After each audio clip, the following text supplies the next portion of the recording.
stream for January 31st, 2022. I'm Aaron Schatz, the editor-in-chief of Football Outsiders, joined as always on Mondays by Ian O'Connor from EdjSports, and we are going to go through NFL Championship Sunday.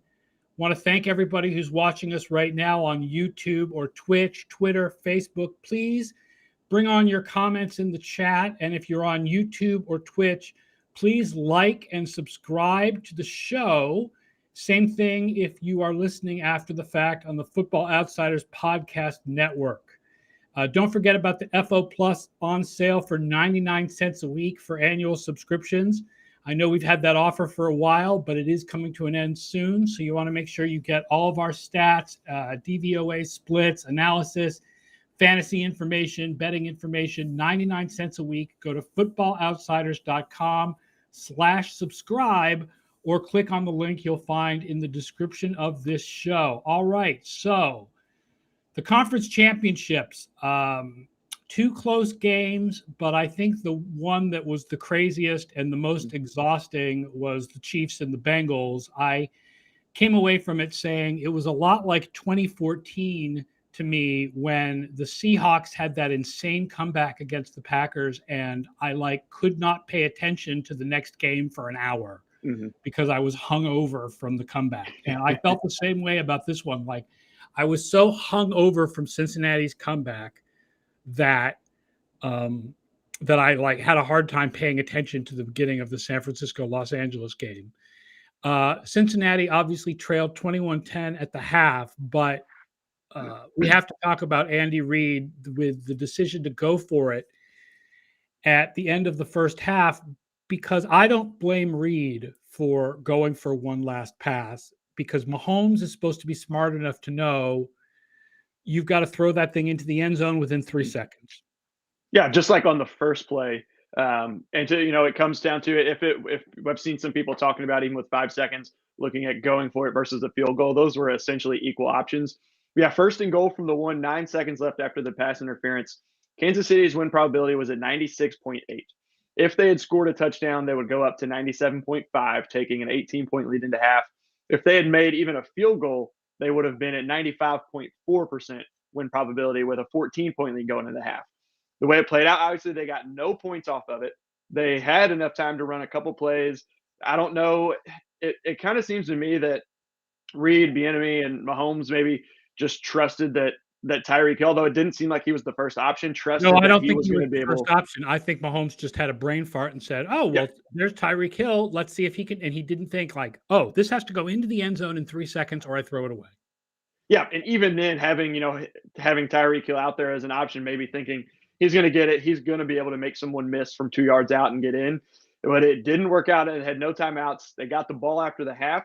But not scoring at all, they dropped to 92.7%. So in those 9 seconds, Cincinnati went from 3.2 to 7.3, more than doubling their chance to win. It's not a huge amount in that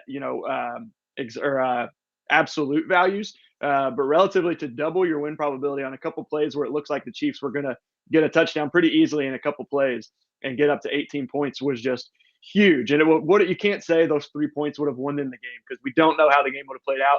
But those pretty much guaranteed 3 points from a 19-yard field goal would have gone a long way to getting the Chiefs to a third straight Super Bowl potentially. Yeah, and I mean, let's be honest. Even without scoring, the win probability was at 92.7%.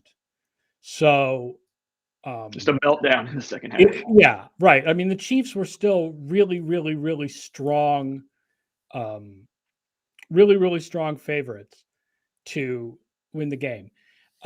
Flynn Haggerty asks, where does this stand in terms of championship upsets relative to things like the Patriots against the Dolphins in 85 or the Chargers and Steelers in 94, etc.? I don't know where this stands. The problem is, so this upset seems greater because of how it happened. The upset seems greater because, one, we all just assumed that Kansas City was better than their numbers. That's how we thought about Kansas City for the last 2 years, right? Everybody has just assumed that Kansas City can turn it on and off at will.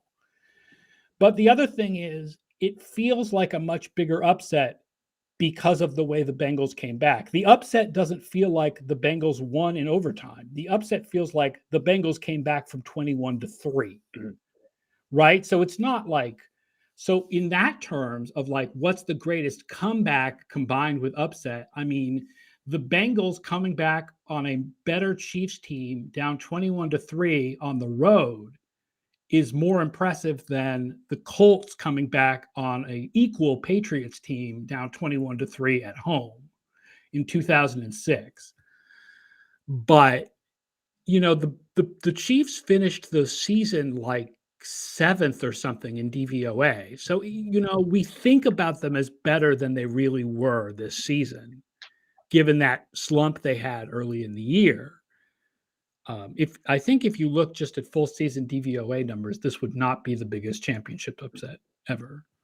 It's kind of crazy too, because the Bengals did it twice to the Chiefs this year at home in Week 17. They were down 11 or 14, came back in the second half and won that one, and then to do it again on the road in the AFC Championship, just to your point, just the way it happened just seems absolutely deflating for Chiefs fans. So the Bengals go into the locker room, make adjustments, come out in the second half. All of a sudden, they're only rushing 3 and dropping 8 into coverage. And all of a sudden, Patrick Mahomes is horrifically bad. Like the first down, second down splits for Mahomes are insane.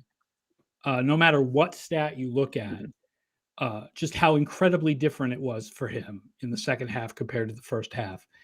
The game was tied at 21 going into the fourth quarter. So now we bring up the most impactful plays of the week, because there were huge impactful plays. And True Max says the Bengals seem to have so much momentum behind them too. If you're talking about game-to-game momentum, I don't see any reason to believe the Bengals have more momentum behind them than the Rams. Like the Bengals have won 3 straight games. The Rams have also won 3 straight games. So right? Like, you know, when you go into the Super Bowl, the two teams kind of have an equal amount of momentum behind them as far as their recent performances. Yeah, the way that kind of I would look at it too is some of these situations, I don't know if it would really fit in momentum, but kind of that nothing to lose mindset where, you know, the Rams were expected to be here at least more often than the Bengals. The Bengals and do have expectations. nothing to lose, whereas the Rams, right, this is the all-in year where they were expected to win the Super Bowl. That's true. So the fourth most impactful play of the week is Joe Burrow's interception early in the fourth quarter. Yep. Where it was 1st and 10 on the Cincinnati 34. Yeah, this one was huge. And you mentioned 2 close games. This one seemed to be a lot closer and more exciting. And it was 4 out of the 5 most impactful plays come from this game. And it was that early fourth quarter interception.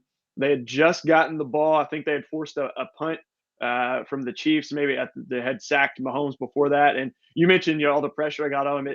Not as much, but it seemed kind of similar to last year in the Super Bowl, where it seemed like he was scrambling on every play, just trying to get away and trying to make something happen, but having someone, you know, in his face the whole time.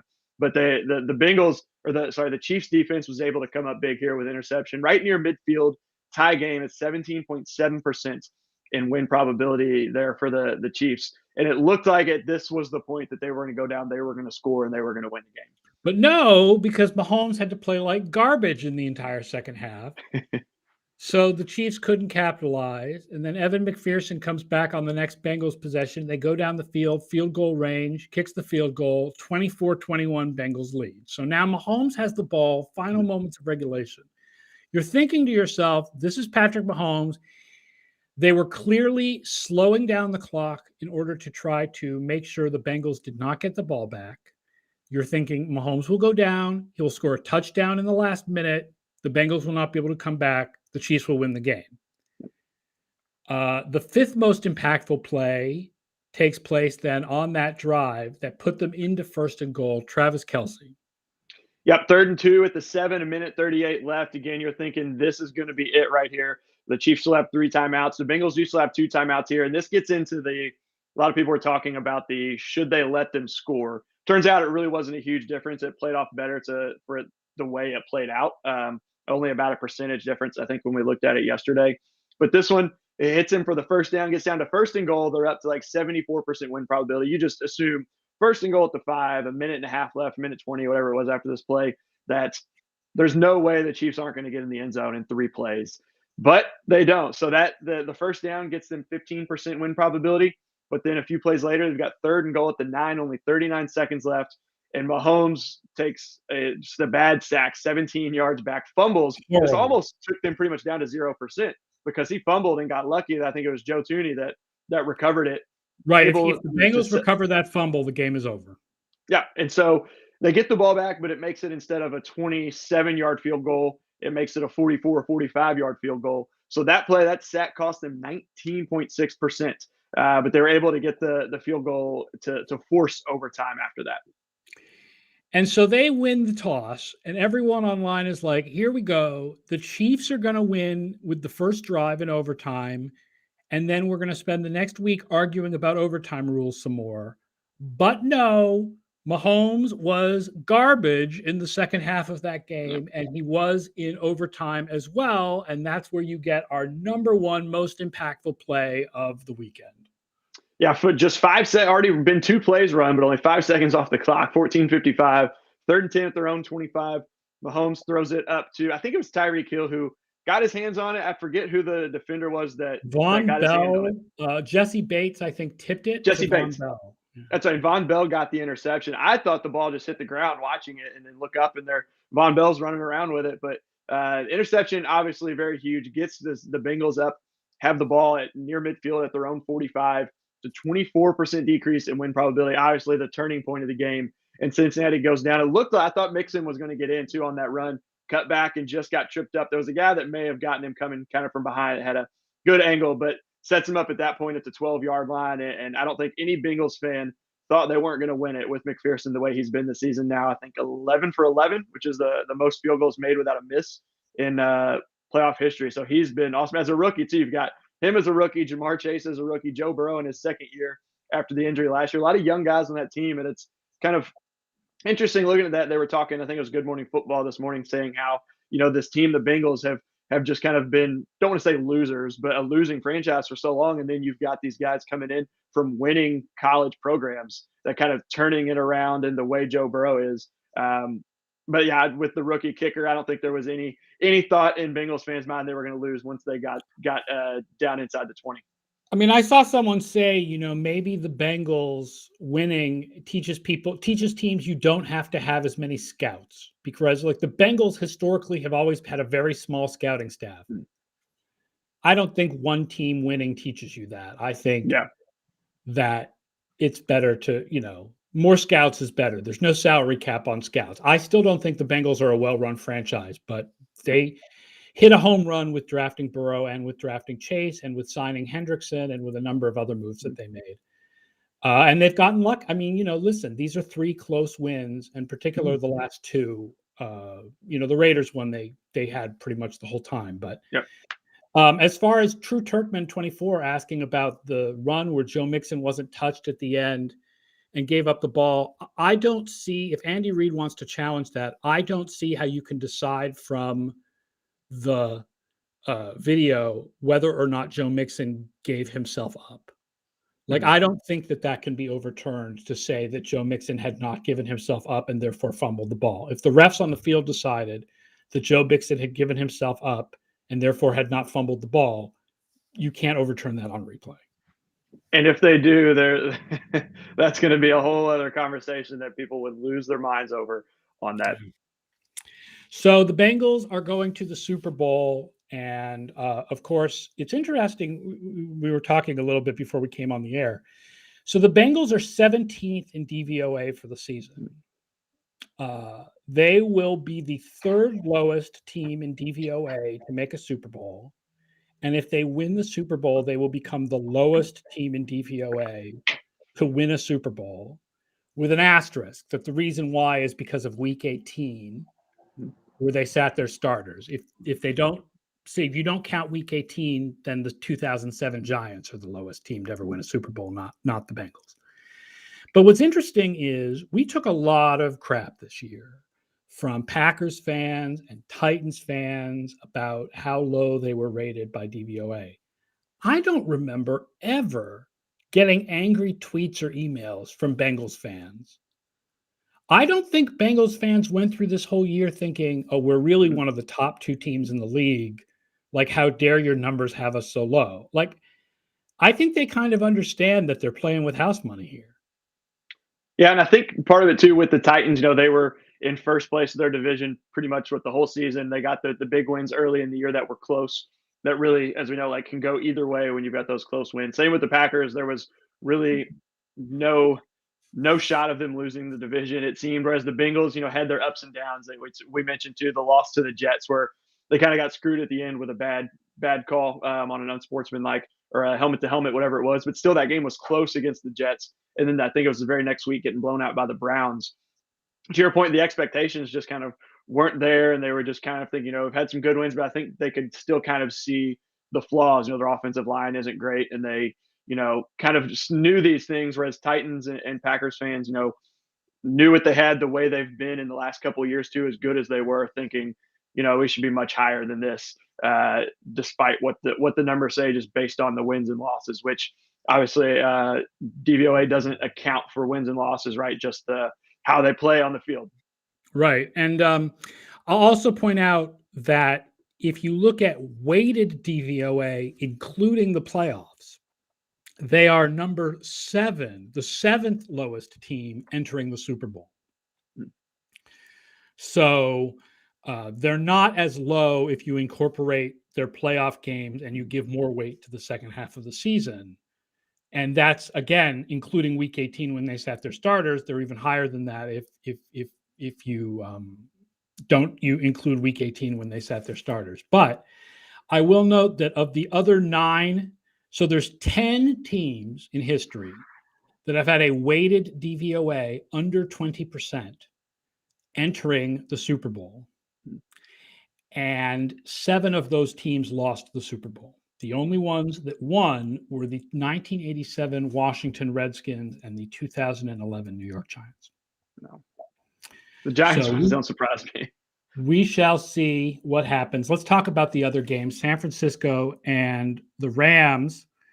The Rams looking to follow the Buccaneers as the second straight host team to host in their own stadium. And what we have here are 2 coaches who are often talked about as being young geniuses, young offensive geniuses, but on this show are often talked about for their surprisingly conservative decision-making. And that played a factor in this game, because let's talk about the best decision of the week first, and then we'll get to the worst decision of the week. Yeah, so we've just usually have a top 3 or top 5 here. Just have one for each of these. The best one comes from Sean McVay, 4th and 1 at the San Francisco 43. They're down 10-7, I think, at this point. Decides to go for it. I think it was 4th and less one. Really a no-brainer. I think I've seen that Stafford was like 14 for 14 on QB sneaks, or 4th and 1 QB sneaks or something in his career, or something along those lines. They didn't get this one, but it was still the right call to go for it. It was a 5% increase in pre-snap win probability. As you pointed out on Twitter last night, Aaron, the following decision to challenge it was not the best decision, because there was absolutely no evidence on the video that the spot was wrong. And spot challenges are usually horrible. And it was their last challenge, and I believe their last timeout. No, I think this was their first timeout. It was their second. They had another timeout later, I think, that they. Their first challenge, their first timeout. The last timeout comes later on our worst decision. I guess we can skip right to that, because McVay had the best 4th down decision. Shanahan had the worst. And this one is a really interesting scenario that we talked about on our podcast earlier with Scott Brown here at Edge Sports. And I'll add, by the way, this Shanahan decision we're about to discuss, you really see how far along the conversation has come about this game, about the 4th downs. Like, Twitter was very strongly in favor of a go. Maybe that's just the people who I follow. But Shanahan was drilled about this decision after the game by the media. Oh, I did not see that, because it's two times in 3 weeks now too that he's done this. This one wasn't as big as the last one, but it's a great picture we were able to get here for the worst decision too, of Shanahan walking off. But yeah, this is where fourth quarter, 10 minutes left, 4th and 2 at the Rams 45. They're up 3, and he decides not to go for it. So they're stopped short. He sends out the punt team. This is where McVay uses his second challenge and his last timeout. So not only does he lose the challenge, he loses his timeout. You got 10 minutes left in a close game in the NFC Championship, and you have no timeouts left, and you're losing. Those timeouts you're probably going to need later. So at this point in the game, when we run it through the model, it's not a huge difference between having one and timeout left and no timeouts. But where it would come into effect is if we get late in the game, that's when we can look back and say, okay, if he had this timeout, Yeah, he thought there was a fumble, huge. I guess. He thought there was a fumble on the play, but there was no evidence at all that there was like, it was clear from the video that the elbow was down. And so we now we're thinking, oh, Shanahan has changed his mind. He's going to go for it here. And we're like, oh, my God, McVay not only blew his last timeout, blew his last challenge, but he's gotten Shanahan to rethink this and make the right move. What a horrible decision by McVay. And then Shanahan has Garoppolo pull that nonsense where you try to get the other team to jump off sides. It takes the delay of game and punts anyway. Yeah, and like Scott was saying earlier with me, that it could have turned out to be like potentially one of the worst challenges of all time if Shanahan had gone for it and gotten the first down. But either when you look at it too, the challenge, even if you win the challenge, you know, you've got the ball at your own 45. If you don't, you know, he's going to punt. It's a difference of 35, 40 yards. Like, it seems like a lot, but it's not worth the challenge and the timeout, especially in a close game. So it ends up being a 5.1% error by Shanahan to punt. Looking at it based on the risk reward, they only need to convert this about 44% of the time.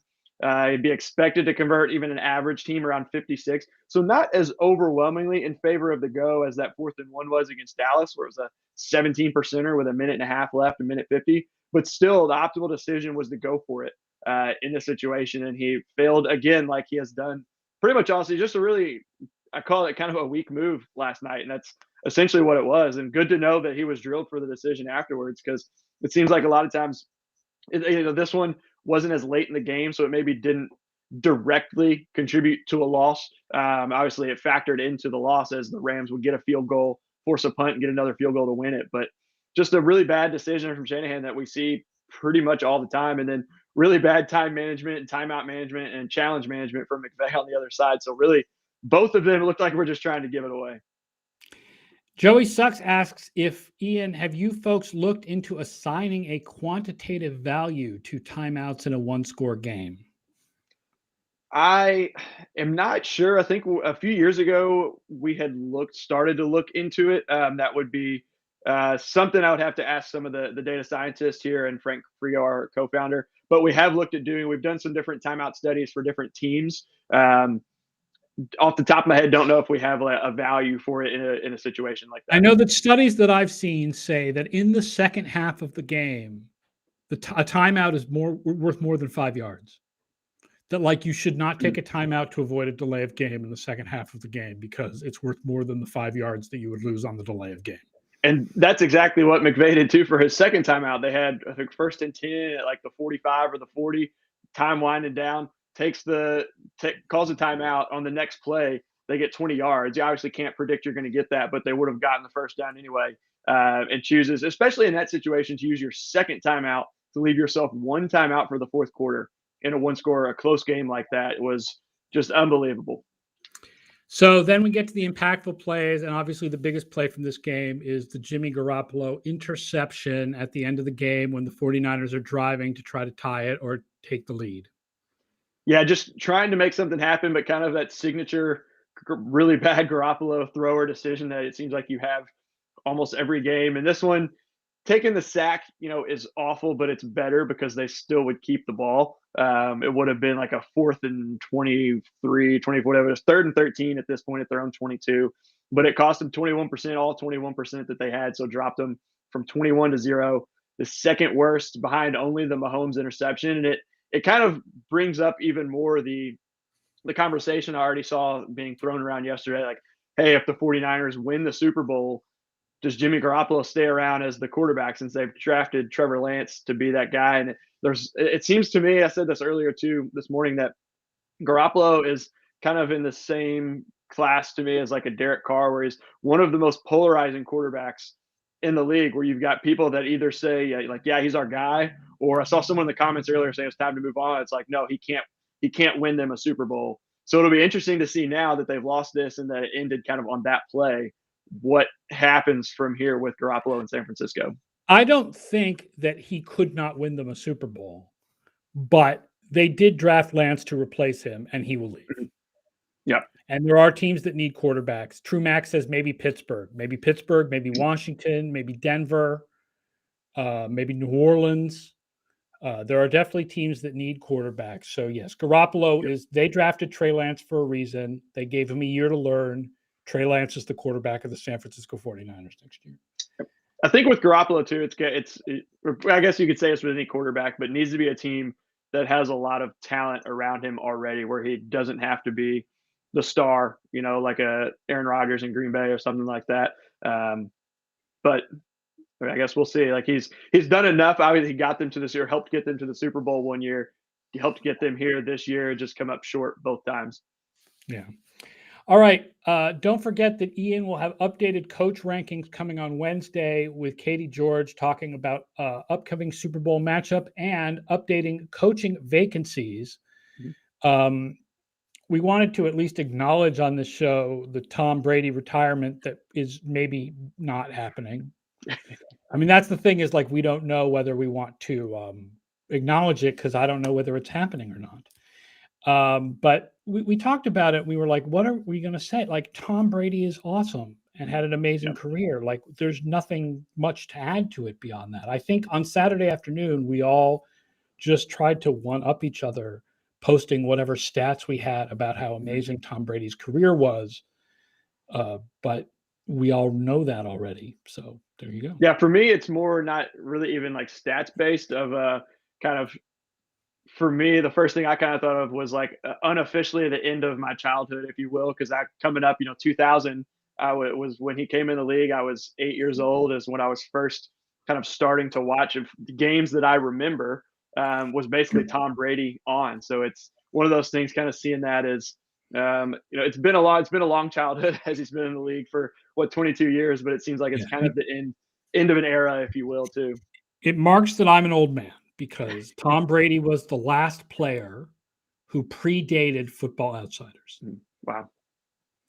So that with Tom Brady, if Tom Brady does retire, then there will be no players who were introduced to the NFL before Football Outsiders existed. So, and two, you mentioned like it may or may not be happening. It's kind of funny, ESPN came out that they're standing by. I think it was Schefter and standing Jeff by Darlington.